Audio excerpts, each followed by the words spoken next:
Hello.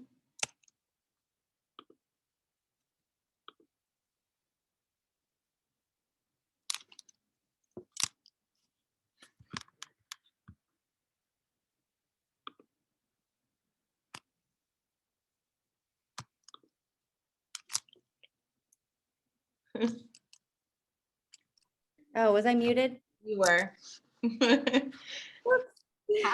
Okay. I have it set to automatically mute people when they come in because you know how that goes. Yeah. I'm gonna see if I can hook. Can I use my AirPods with my MacBook? You should absolutely be able to. See if I can figure this out.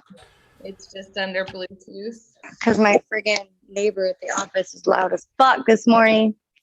We are being recorded. Oh, Morning, party people. good morning. I'm sorry about that. Yeah. Solid, my bad. Hey, it worked.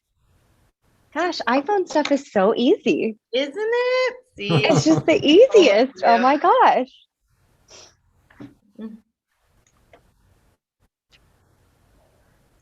oh, yay.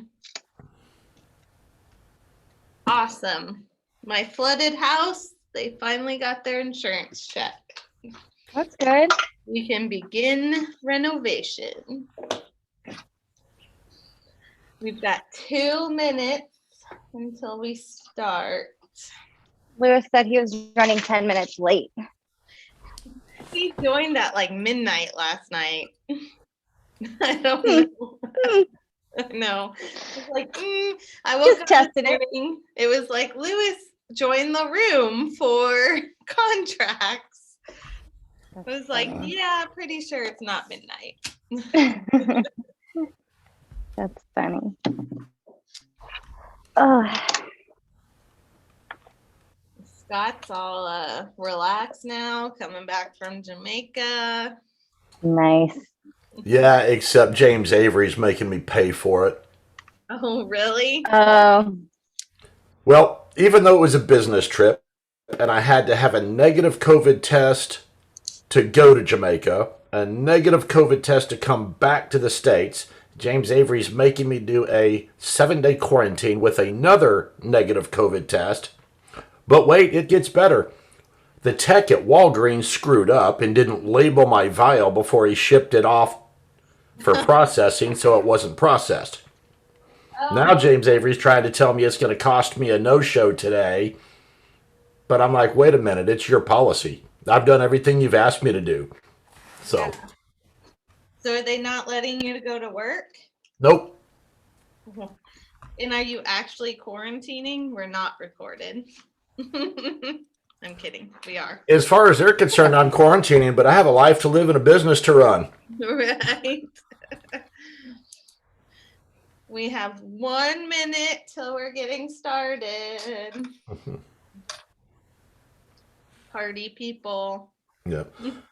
I feel like I need something like prettier behind me. I don't like this view.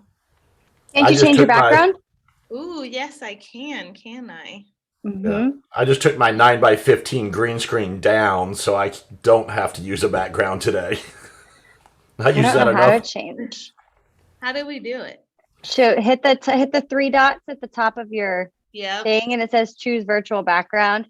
Like, Oh. look, now I'm in paradise. I don't know that I can because I'm the. You can just blur it too, so they can't see behind you. I have none of that. Oh, now I'm in San Diego or somewhere. I think I have grass. now I just have grass. You're an ant. I like that one. I This really one? want to see that one day. Me too. I know a guy. I know a guy that can make it happen. I do too. Funny enough. Okay, it's 10:01, so we're gonna get started on time. If you've joined the room recently, everybody is automatically muted. You are welcome to unmute yourself if your background is not horrendous with dogs and children and anything. Maybe like Stacy has cows or something. I don't know. So, I'm just otherwise, please keep yourself muted. This is being recorded, so remember that it's going out to everybody. Kelsey. So these forms will be adopted and required as of April 1st. Now, reality is they are all on Dotloop. They are changed. So if you, for some reason, have templates saved in your own folders, not the ones I've created for you, but your own, which most of you probably haven't even attempted to do. But yet, if you did, you will have to change them out. Otherwise, the folders that are there for you from the brokerage and the two at the very bottom that are all the forms, it's already switched out. So you will be using these from now on. I'm personally very excited about these changes. I have always wondered why some of these things were not in the Texas contract coming from another state. And now they finally did it. So I'm very, very excited. We have an hour to get through this. I don't believe it will take us that long. We do have a few addendum changes as well. I'm going to try to throw in there. If we don't get to them, I will create a shorter training just for those few things. This is the 1 to 4 family, the condo, the home, new construction, and the vacant land all have the same changes that are not, obviously, if it's vacant land, the fixtures are not on there, but everything else, like the option fee that we're going to talk about, those small little words, those were all changed throughout the contract. So I'm not going to go through every single one because the changes are the same. So let's get started. If you have questions, stop me. I will be sending out not only the video, but the link to this draft contract so you can see what changed as well. But the ones in Dotloop are just pre-changed, so you won't have something with this type of visual until I email it out or you find it on Trek's website, but it'll be faster if I email it. All right, let's begin. These little words, such as they changed property quotations to property with, I'm not going to go through those. Like, those are not the important things. Those are Trek's lawyers have decided that that's betterly presented than what was there. However, I'm going to go through the major changes that are the most important. Everyone can see the contract, right? Yes, perfect. Okay, so we are going to start with number 2 under property, then under accessories. So security systems that are not fixtures. Clearly, this is now the world of smart tech devices. Security systems have become less of a fixture and more as a just little unit on the counter. So right now, or for now going forward, anything that is a security system that is not even placed on the wall is included unless excluded. Okay. On top of that, controls.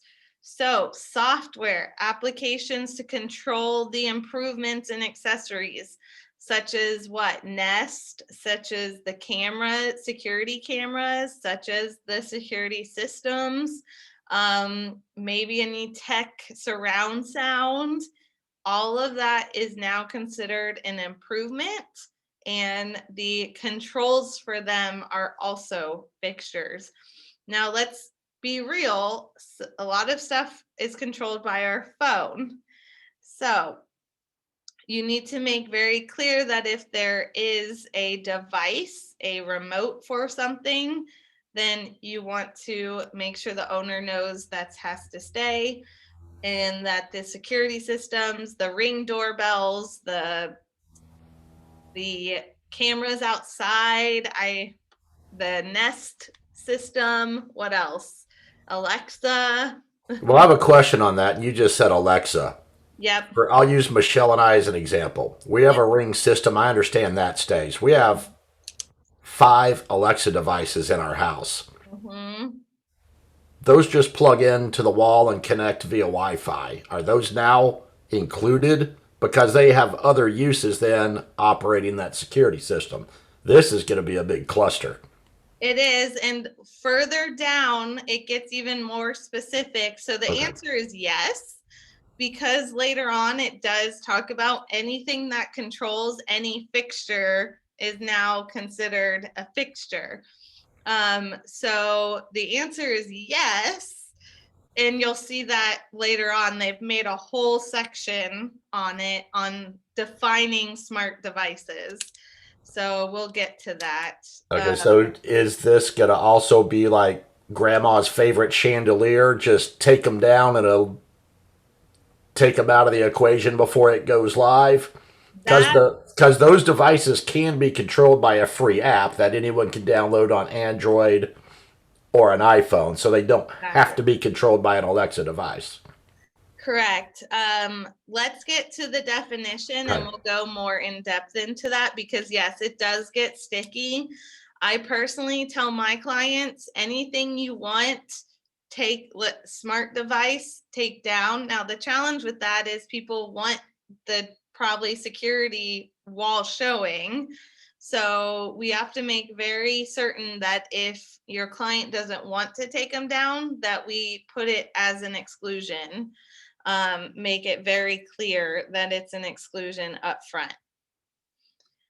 Okay, leases. So this is always a big ticket item that people don't always think of is if there is a lease. Okay, so let's just read it. Except as disclosed in this contract, seller is not aware of any leases affecting the property. After the effective date, seller may not, without consent, create a new lease, amend a lease, or convey any interest in the property. So from executed contract forward, they can't do anything with the leases that they have. They can't create any new ones, and they obviously have to disclose. Now, this is residential leases to tenants or even fixture leases. So the main one is solar panels. I mean, that's really that and a water softener. Those two things are leased a lot. And sometimes agents forget or the owner forgets to tell you that they owe $15,000 on solar panels, and then they don't have equity in the house to pay for them, but yet they're a fixture. So very smart of them to add this in. And so if there's none of those two, you don't check anything. You leave it blank. So if it's a deal straightforward, no fixture leases, no residential leases, you don't check anything. C is natural resources. This is the oil and gas, the mineral, or any natural resource lease. That is rare in our area. I personally have yet to deal with this situation anytime I've been in Texas. Can it pop up? Yes, it will probably eventually. It has not for me yet. If there is a natural resource lease, we have to provide it. That's C. Any questions about this? Okay. Now, the best decision they could have made is this option money. The option money is now going to title. It is not yay! It's not going to us or the seller anymore. It is still required within 3 days of the effective date, unless it's a Saturday, Sunday, or legal holiday. It can be in 2 checks to title or 1 combined. This all basically says that it can be made in 2 payments, 1 payment. It all has to go to title company, and then the title company disperses it from there. So title will receipt both option and earnest money. You still have 3 days, only to get it. And then it will be deducted. So this is more for the seller. So basically how they're going to do it is option fee comes off first and then earnest money. And then if there was an additional earnest money, which I've never used in this contract, then that would be for that additional earnest money. Yes. Hey, above, where all that stuff was red, crossed out. So is that gone now? No, We don't have to just, okay. it's I didn't know what later. that was. Yeah. Gotcha. They Okay. just moved it. Good question. We'll get to it. Da-da-da. That's what all that says. Now, they did add some verbiage into this about the option and the earnest money. So I'm going to read it and then we're going to talk about it. Termination option for nominal consideration, the receipt of which seller acknowledges and buyer's agreement to pay the option fee within the time required. Seller grants buyer the unrestricted right to terminate within the blank days of the effective date of this contract, which they're deeming option period. Notices under paragraph must be given by 5 p.m. local time where property is located. They're making it very specific. By the date specified. If buyer gives notice of termination within time prescribed, one option fee will not be refunded and escrow agent shall release any option fee remaining with escrow agent to seller, and earnest money will be refunded to buyer. Very simple, same goal, but just very defined now. So there's no question. So does this mean title companies are actually going to release it without having to go through hoops and loops and getting 75 dead people to sign consent to release it? As long as it's in the option period. Now, if it's after the option period, then that's when all the hoops and loops and all that comes into play. Now, I love this.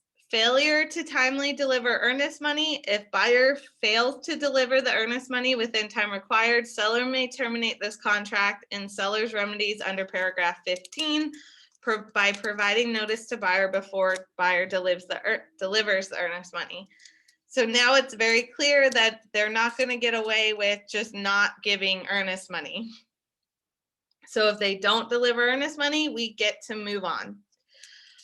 Failure to timely deliver option fee. If no dollar amount is stated, it has to be, you have to give money to get an option. I want to make that 100% clear. You have to give money for an option to be considered. Or if buyer fails to deliver option fee within time, buyer shall not have the unrestricted right to terminate this contract. And then time is of the essence. So it is all the same stuff that we know, but it is clearly written out now so that agents can't come back and attempt to fight it. On there, because I didn't get to read through the whole thing yet. Yeah. Is it specify whether that's 3 business days or 3 days? Because It's now I know 3 days unless it's Saturday, Sunday, or a holiday. so Then 3 it business moves days. to the next business day. Okay. So for example, if it's Wednesday, right? So you put a contract under on a Wednesday, day 1 is Thursday. So then Thursday, Friday, Saturday. So it will go to that Monday. Now, what if Monday is Memorial Day? Then it goes to Tuesday. Okay. Okay, so it's only if it falls on one of those 3 days, then it goes to a business day. Okay, cool. So all of it is now Yes. 3 business days. Because I always did option is like Yep. 3 days, no matter what. And then earnest money was 3 business. So, okay. Yep. Cool. Yep. Okay, no changes for the next few pages. Okay, so here is where they moved the license disclosure. Now, I want to make it clear because I've seen people do it. It's not wrong. I mean, it is wrong, but it's not going to hurt if you disclose that you're representing your sibling, your parent, someone related to you. But technically, that's not right. What's right is if you own more than 10%.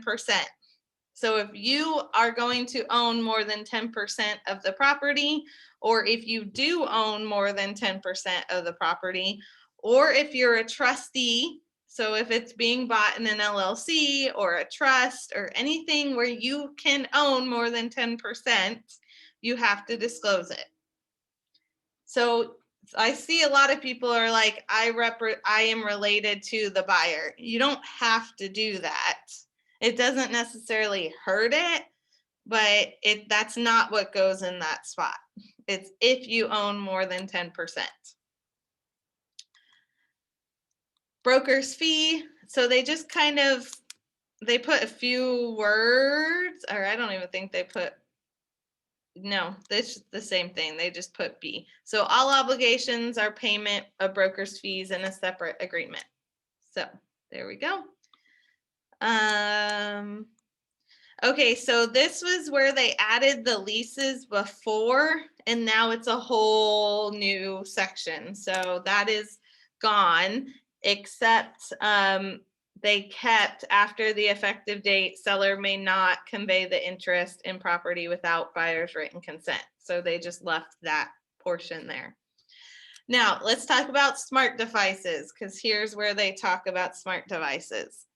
Smart device means a device that connects to the internet to enable remote use, monitoring, or management of the property, items identified in any non-realty items addendum, or items in a fixture lease assigned to buyer. At the time seller delivers possession of the property to buyer, seller shall deliver to buyer written information containing access codes, usernames, passwords, applications buyer will need to access, operate, manage, and control the smart devices, and terminate and remove all access and connections to improvements and accessories from any of the seller's personal devices, including but not limited to phones and computers. So, Scott, to answer your question, there it is. They are deeming that yes, your phone links it, but your Alexa is a smart device that sits on the counter, even if it's plugged in. But your phone, you have to delete the app, remove it, and give them access to it, is what they're stating. I'd be interested to see how they came up with this and how phones are excluded, but an Alexa device is included, because the phone does every bit of that, just like an Alexa device.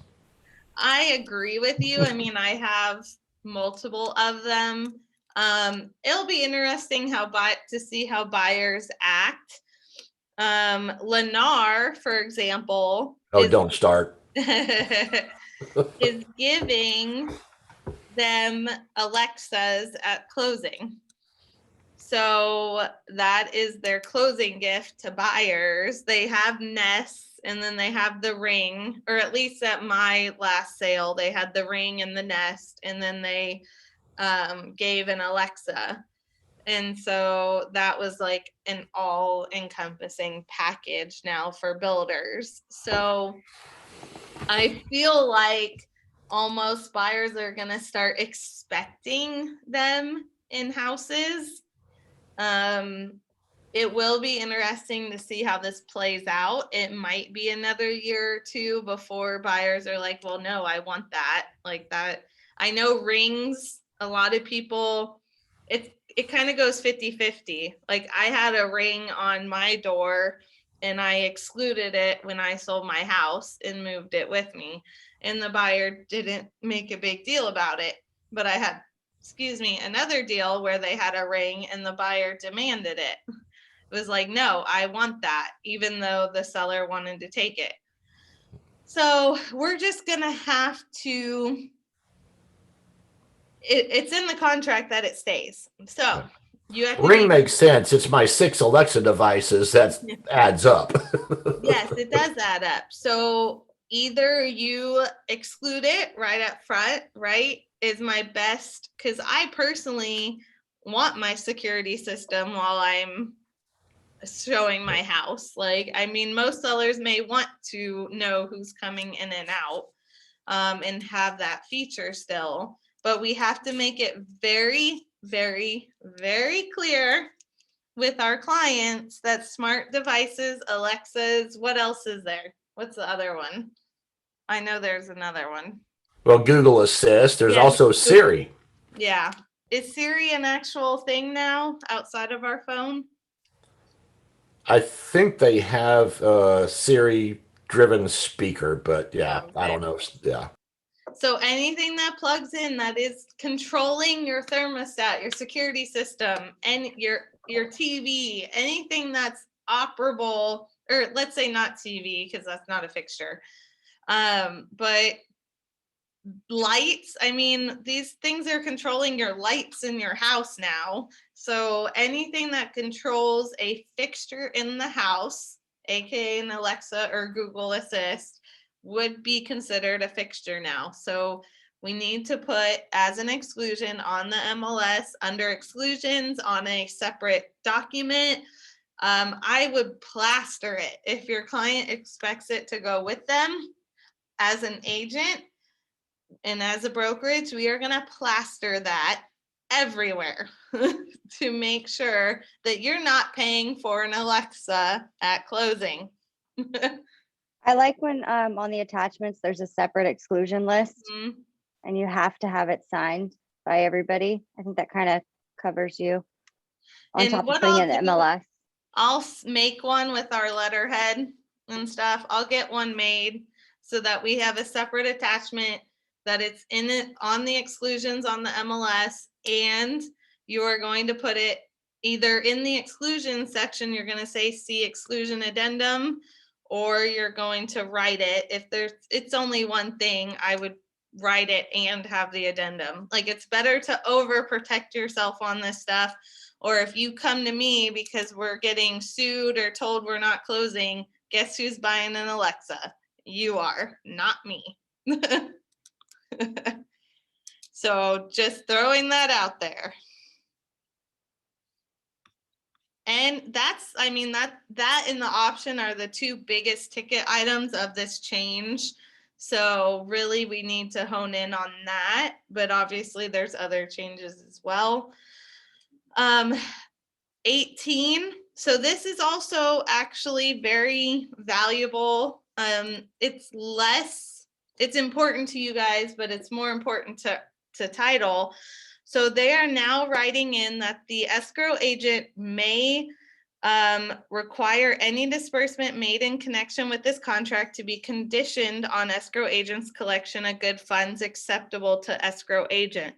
So what that means, and to continue, it talks about how they are allowed to collect or deduct any payment that's required per contract. For us who do a lot of deals, I would hope HOA resale cert fee is what comes to mind, because that's the big issue, is that all these resale certificates are owed up front. HOA dues, anything that's past due that people aren't necessarily paying on a timely manner, they are now authorized to collect, deduct, pay. They've been given more rein on not having to get approval by parties to put that stuff on the CD or require it. So if there's something that for some reason doesn't get paid or that is owed, it will automatically go on the closing disclosure. On top of it says that they can deduct it out of the earnest money. So if for some reason there's a fee, which I'm a little nervous and I need to get clarification from title, and I'll ask a few. Let's say that they open title for you and it doesn't close, I'm wondering if that will get deducted off of earnest money, because that could be an authorized expense potentially. So I'm going to find that out now that I'm talking this through. That could be a possibility, because I remember a title agent mentioning that to me. But they are now allowed to basically get their money back, what they're owed, if it's authorized within the contract and the I contract. wonder how it's gonna work out for, well, appraisals are more of a lender thing, but you know, like when it doesn't close, sometimes they'll give you back a partial Yeah. refund. So I Mhm. don't know how that will play out either, because you usually have to like negotiate that refund most of the time. And Yeah. then surveys, if the survey's already been done, I mean, they usually have to pay for that anyway. So Right. surveys, I mean, I've had a lot of title not, they've gotten smarter where they're making all these fees be upfront, but there's still some title companies that don't do it. So yeah, I mean, it says escrow agent may deduct authorized expenses from the earnest money payable to a party. Authorized expenses means expenses incurred by escrow agent on behalf of the party. That were authorized by the contract. So it doesn't mean it was authorized by the client, right? When you sign a Mhm. contract, surveys due, resale certificates due, money is due per the contract. So Do you think if they'll be nitpicky about the little stuff too, like the attorney doc prep fees and stuff like that, because it's already done?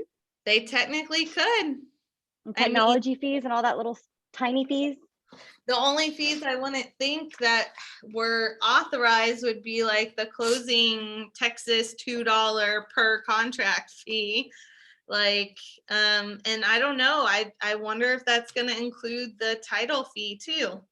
I mean, they're working on it, so that will be a conversation. I need to sit down with title. Maybe we can set up a time to meet with Megan Kelsey and talk to her about that, because I'm very curious on what the word authorized means, because when you sign this agreement, it states that you're paying these fees. So we'll have to get more clarity on that with the state. But for now, know it's in there, and I'll get some more clarity for you guys here in the next couple days. Because this could turn into a very easy profit center for a title company, kind of like HOAs with their resale certificates and all this other stuff.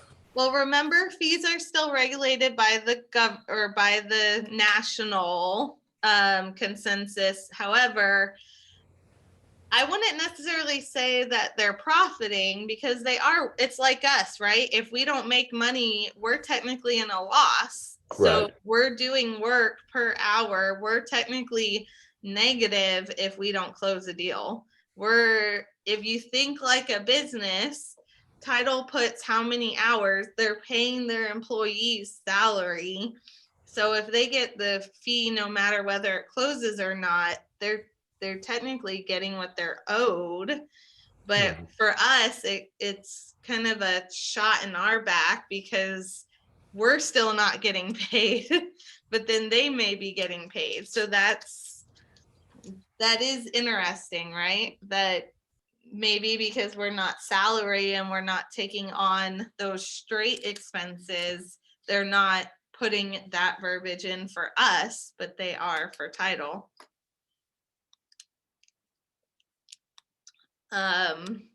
They've added the word email / fax.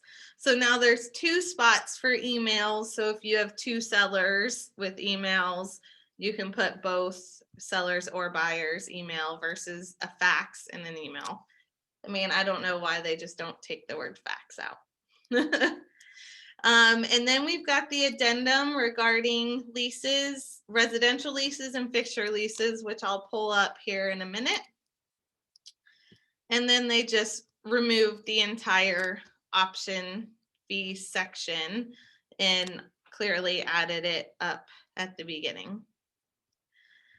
They added team name. They added team name. And then they But that also, only applies to brokers and broker associates. so it will allow, if you do have a team, it doesn't mean they're going to be paid in the team's name. Oh, But okay. if you do have a team, you can put your team name. So it's not just brokers, associates. Because you're still not paid in it unless you're a broker, associate, or broker. Okay, they did change this verbiage, which is smart again. They added MLS offer compensation or any other agreements. So if you have any type of off-market agreement for payment, or they're stating whatever's on the MLS is what is being agreed to. So now they are allowing, because they used to say, well, the MLS is not a bilateral agreement. Now they are stating it is. So whatever is on the MLS due at signing is going to play a factor.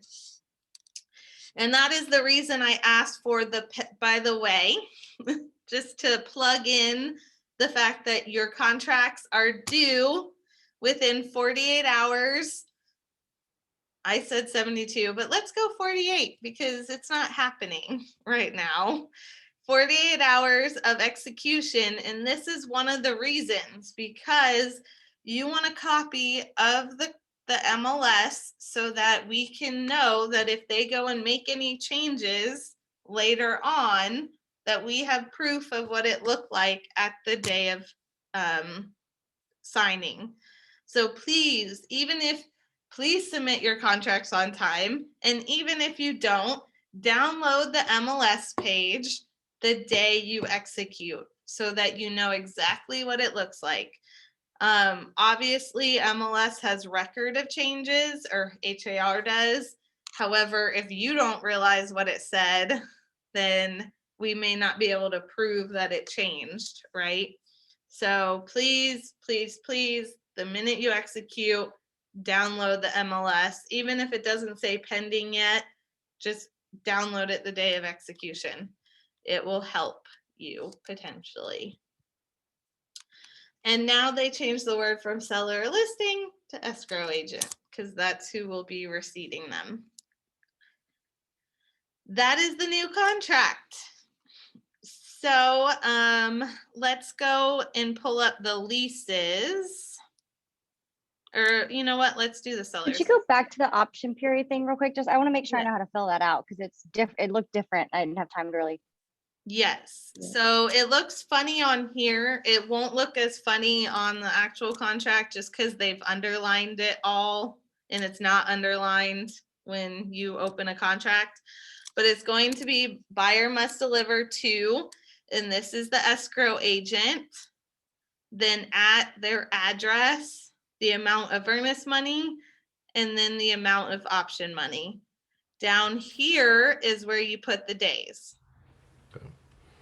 And I'm assuming here when they say escrow agent, that's really the name of the title company, not Billy Bob at.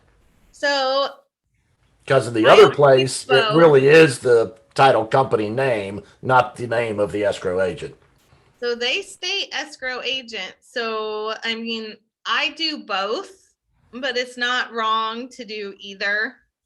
They allow either the title company or the escrow agent. I always do both just because I want it to go to a specific escrow agent. And it uses the word escrow agent. So, because down here it just says title company. Yeah. So, in which this technically could be two different title companies. I don't ever recommend doing that, but it can be two different title companies. So I personally put both the title escrow agent and the title company in this box. Any other questions right now?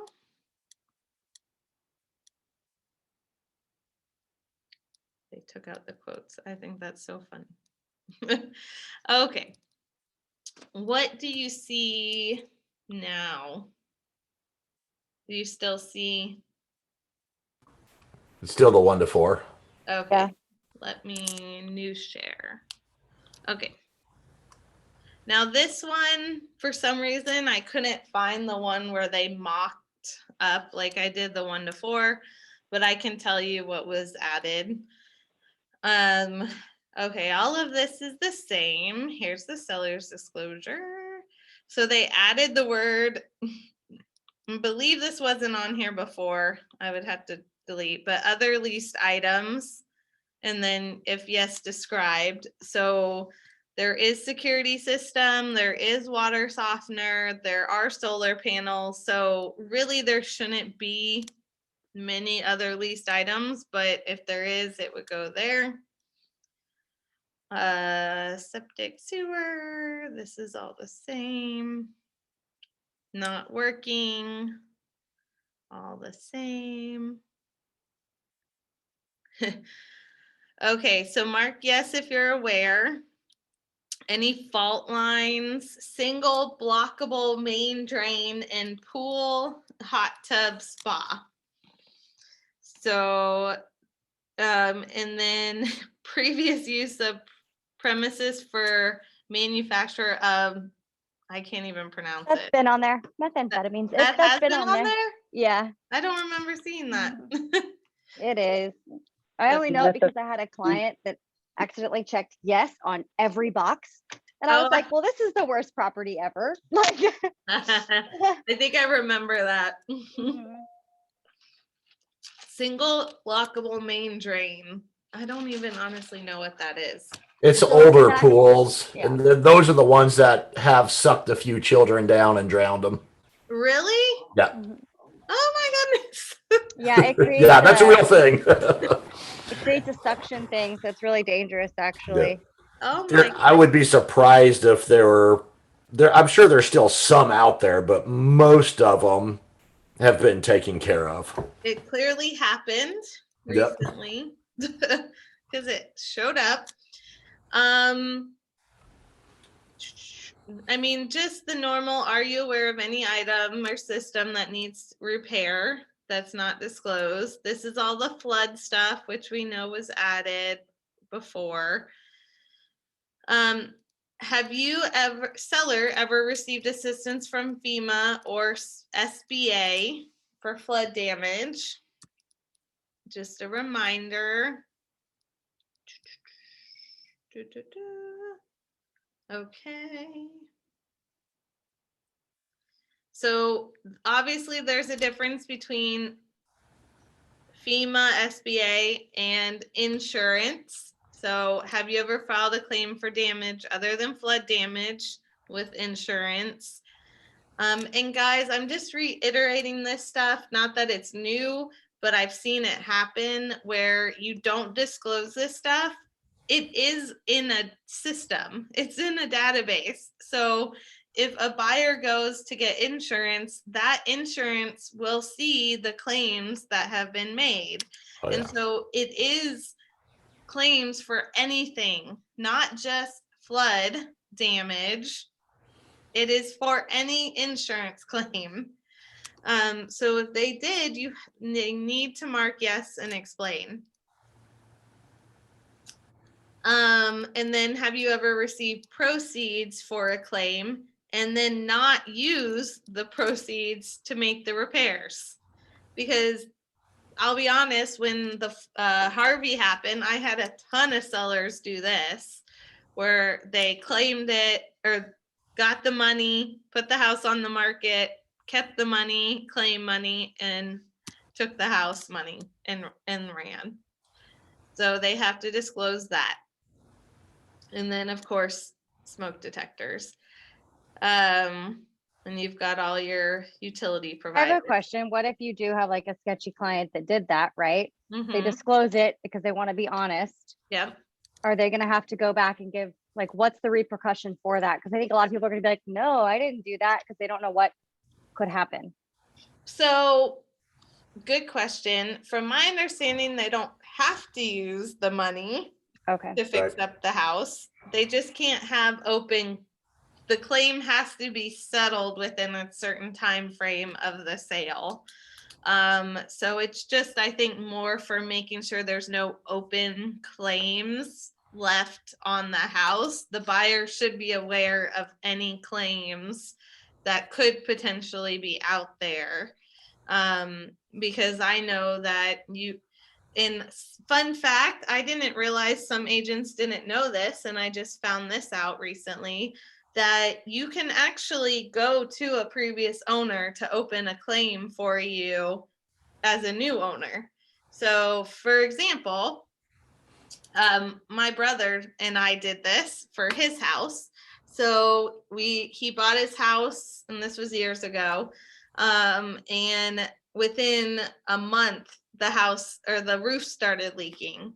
So because of the age, and it was warranted at the time with the older roof, his insurance wouldn't cover it.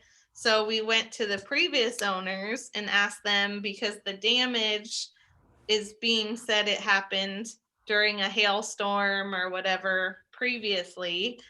They opened a claim through their previous insurance company. My brother paid them their deductible, and he got a brand new roof out of it.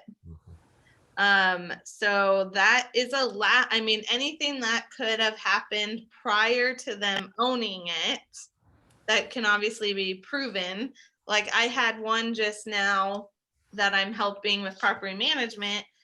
The bathroom started leaking, the ceiling. We thought it was a roof problem. Well, come to find out, they opened the wall and there was a pinhole leak, and it was black mold, and you could tell it had been happening for like at least months upon months, and they didn't own the house that long. And so although the previous owner refused to help, they don't have to do it, by the way, but they could, if they wanted to, put it under their insurance, because it clearly had been happening for longer than the owner has had it. Then that's usually only if you know your insurance is going to deny it, would you want to go that route. But there's a chance that since they newly bought the house and insurance can tell it's been happening before you owned it, that they may not cover it. So just have that knowledge in your arsenal, just in case that happens to you guys. And also, Kelsey, to your question on that, disclosing or not disclosing, if you use the money for it or not, I think it also depends on what the claim was. For instance, when we sold my parents' house, we had to disclose that part of the insurance money from one of the floods was to build a new fence. Well, my dad and the neighbor decided the backyard looked better without the fence between the two properties, and they didn't use the money for that fence. So I think if it's something like that, it's just, yeah, let's just throw it out there to disclose it, but it didn't do any harm, versus, yes, he was given $60,000 to redo the house and he didn't do anything. I think that could make a difference on what any recourse could be. But I would think if he got $60,000 to rebuild a house and didn't do it, it would be stated already sold as is, and you can see the framing and everything, because the sheetrock would be gone. But yeah, I think it would depend on what it was issued for versus not used. Yeah, it's always better to over disclose. Always, just throwing that out there. Okay. Addendum regarding fixture leases, address. Okay, so lease fixtures are those fixtures on the property that seller leases and does not own, specifically solar panels, propane tanks, water softener, security system, or you fill in your own. All the rights to the lease fixtures are governed by fixtured leases. Buyer shall assume and seller shall assign the buyer the fixture leases at closing, except the following, and buyer shall pay the first blank of the cost necessary to assume the assignment of the fixture leases, and seller shall pay the remainder. Buyer and seller agree to sign any documents required by the lessor in the fixture leases to assume or assign the fixture leases. That's number one. Number two, prior to closing, seller will or will not remove the lease fixtures covered by the fixture leases that buyer does not assume. Seller will repair any damage to the property caused by any removal. Notice any leased fixture remaining in the property are subject to the rights of the lessor under the fixture lease. So you've got the two parts, right? If they're leaving stuff, then you need to fill out number 1. If they're taking them, then you'll put will, and then you don't need to fill out number 1. But if will not remove lease fixtures, then number 1 should be filled out. You're going to get in a situation. So essentially I'll deny the contract. Like if you have the number 1 blank and will not remove is on there, then you've got a problem, because there's money in agreement that has to be made, because they're under a lease. Now, we're not talking about a water softener that's owned. We're not talking about a security system that's owned. Anything that's owned outright, this is not pertaining to that. These are only leases that are active and still being paid upon. So delivery of fixture leases, check 1 only. Buyer has received the copy of all the fixture leases. Buyer has agreed to assume, or buyer has not received a copy. And seller shall provide a copy within 5 days of the effective date. Buyer may terminate the contract within 7 days after the date the buyer receives fixture leases, and the earnest money shall be refunded to buyer. So, oh, sorry, I have a question. yes. So I remember at my last leased property, I Mhm. had Xfinity, and they had those little, the window Yep. magnets that they installed on all of that. And that was a leased stuff. So if that would have been a home that I owned, I would have had to see if they wanted to continue that, or is Xfinity a different type of thing? So I had 'Cause it's Xfinity, security. so I know this answer. So Yeah. with Xfinity, they don't make you return those. They Okay. make you return the equipment. So just the little, but it is leased, right? So you do what you would ask them if they want to take over that agreement, but you also have to, right, talk to Xfinity to see how that what is the word I'm looking, Transfer would go. Yeah, this would be an example of it. So because I know Xfinity wouldn't say most likely no, there'll be fees associated to it, and that's why number 1 states that the buyer shall pay the first, and be very clear, like if they want to take it over, then you need to be very clear on the cost, because that seller may be, because it says seller shall pay the remainder. So anything you're not clear on, then they, for example, could end up covering a whole year security system. And then would that be something that should go under exclusions if they do plan on taking that with them? Yes. Okay. I just don't think about it because it's like cable, you know what I Yeah. mean? But it's also security.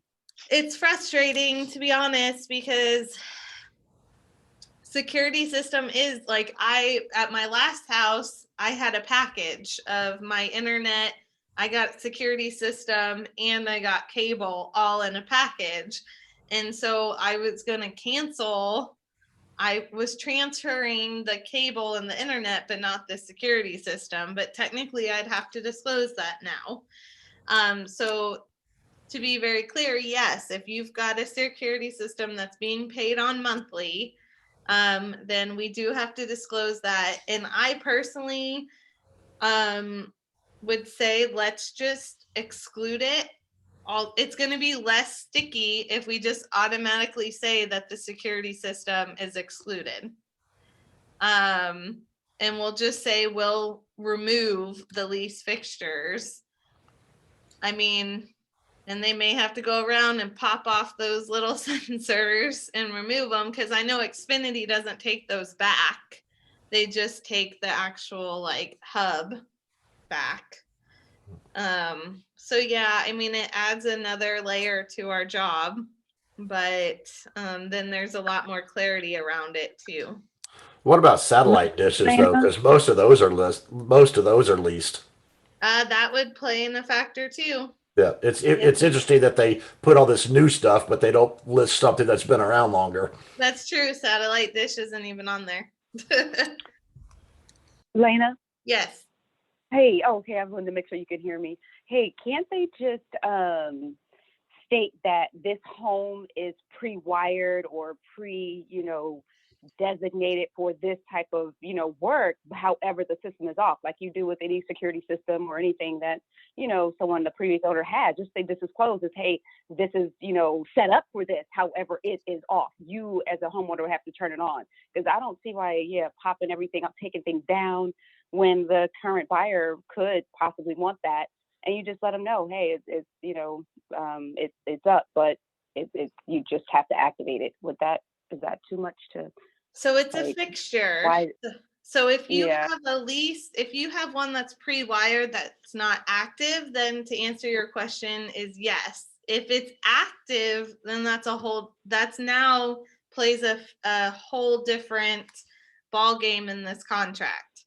So if it's an active lease with the security system, we have to disclose that and we have to say will or will not remove it.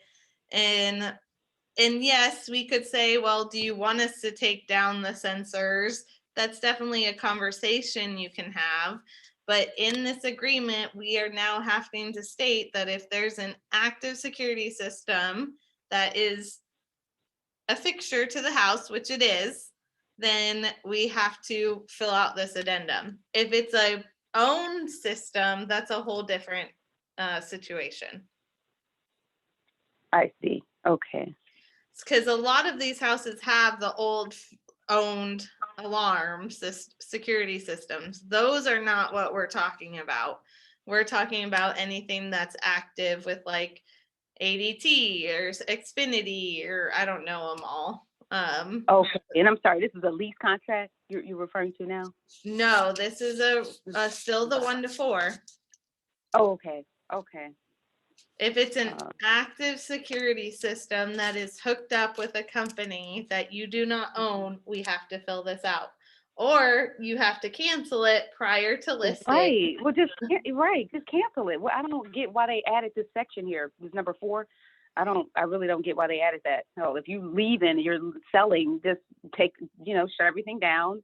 Let them know, hey, these fixtures are up, but you have to get it activated and like keep it pushing. I don't even understand why.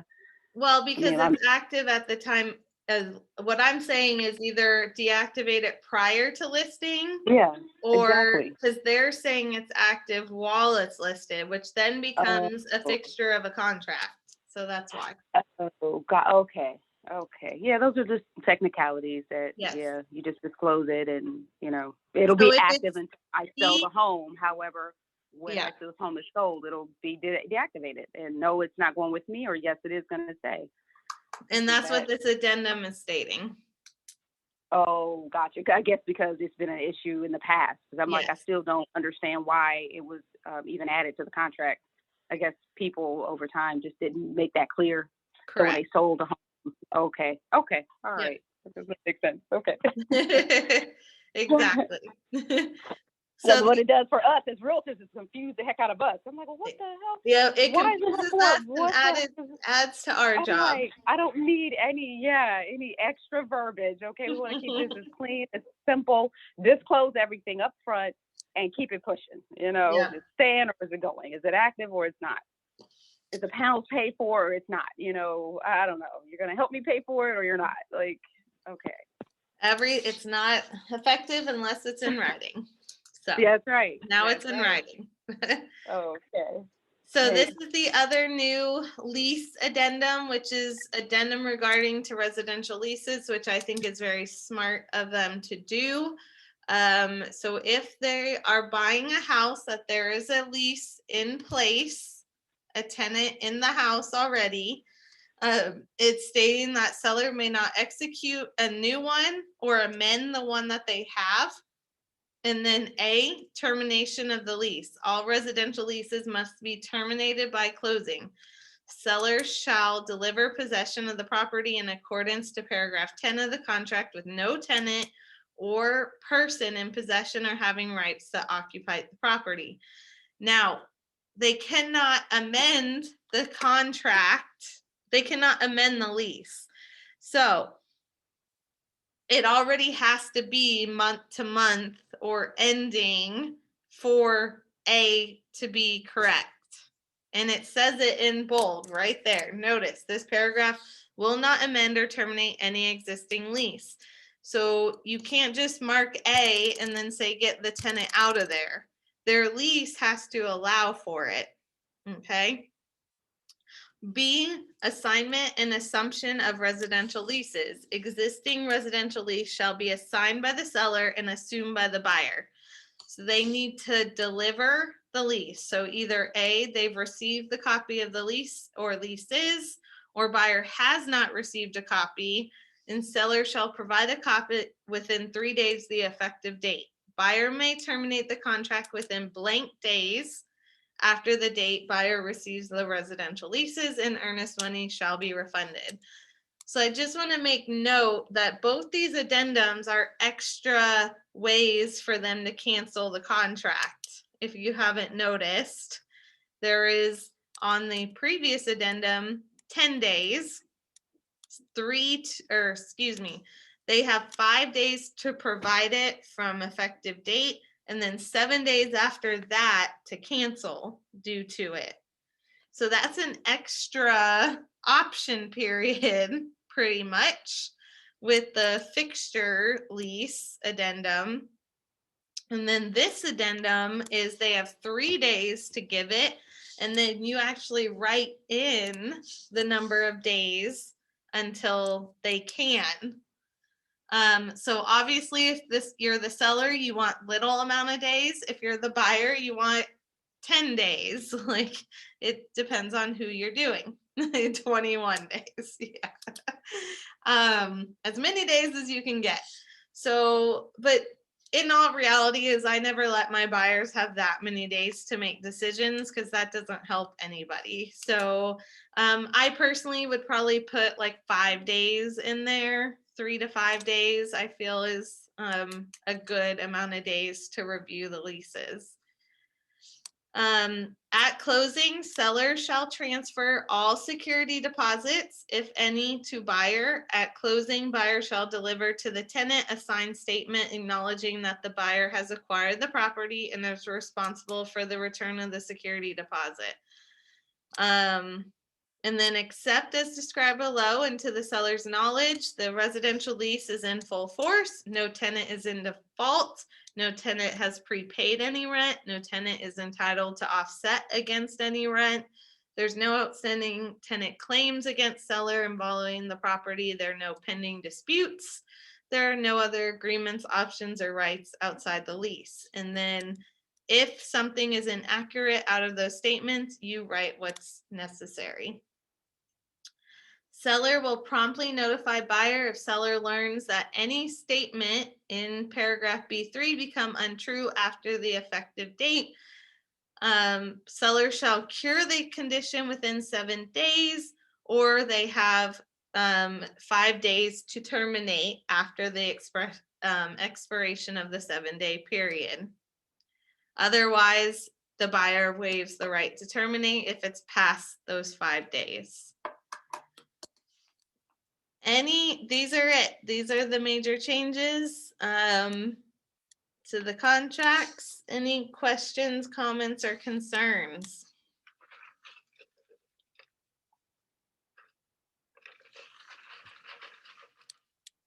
I am going to get clarity on the title company stuff, and I'll most likely just send out a notice via back agent. But everything else effective April 1st, effective now in my mind, because they're in dot loop already. You need to be using these contracts. So anything prior that's already pending, you don't need. Anything moving forward, these contracts need to be used. Lena. Yes. Hey. So just going back to the 1 to 4 and the number 4, paragraph 4. If there are no residential leases, no fixture leases, no A, B, and C that's checked, we You just leave it blank. Okay. Yep. Okay. And leave C and C1 and 2 is pertaining to. Those are for natural C. resources, so Just all oil natural and stuff. gas. Okay. Okay. Sorry. I know you probably explained it. I came in a little late, so I just wanted to make sure I understood that part. Just leave them blank if there are none that you're aware Oh, of. okay. Perfect. Perfect. Well, I kind of like, I kind of like the option period being up at the top. I love that because it's like, you're surfing through the whole contract. It's like, I know, when you're rushing, it's like, I'm kind of glad that they rearranged it a little bit there. I But, agree. I think it should be at the top. like It's it. one of the most important things. Exactly. Like, Exactly. why Time is it at the sensitive. very end? Yeah. Yeah. Lena, do you know if Seller's Shield is already using the new seller's disclosure, or if they're going to wait till the first, or? They're using it already. Good. Yep. Okay. I'm going to send out an email with this recording and the draft contract. And if you have any questions, let me know. But these are already in dotloop, so they're there for you to utilize. And of course, you can independently contact me with any more questions. And anyone who sees the recording at the beginning, I'm going to formally apologize for dropping the F-bomb. I did not know we were being recorded, so my apologies on that. Well, I can't wait to see it. Maybe you should apologize by sending an email to the ones that are not on this recording. Yep. It's not about, I'm going to see you through back agent in a minute. That's the solid. My bad, guys. Thank you guys. Talk to you soon. Thanks, Okay, Lena. y'all have a great day. Bye. Bye-bye.